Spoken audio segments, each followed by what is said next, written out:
నువ్వు సురక్షితంగా ఉండాలంటే ఎప్పుడూ గుర్తుంచుకోవాల్సిన 5 ముఖ్యమైన విషయాలున్నాయి. ఏంటమ్మా అవి?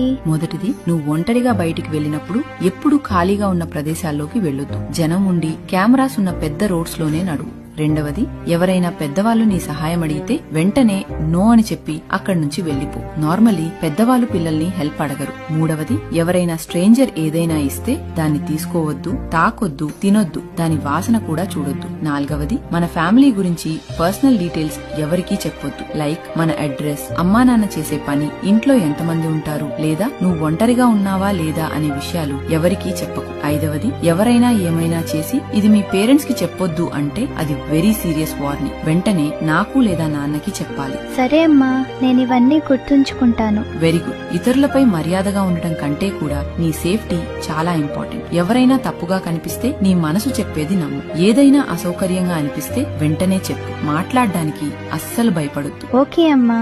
ఈ ప్రపంచం చాలా అందమైనదే, కాని ప్రతిసారి సురక్షితంగా ఉండదు. ఒక చిన్న తప్పు మీ జీవితాన్నే మార్చేయచ్చు, కానీ ఒక మంచి అలవాటు మిమ్మల్ని జీవితాంతం కాపాడుతుంది.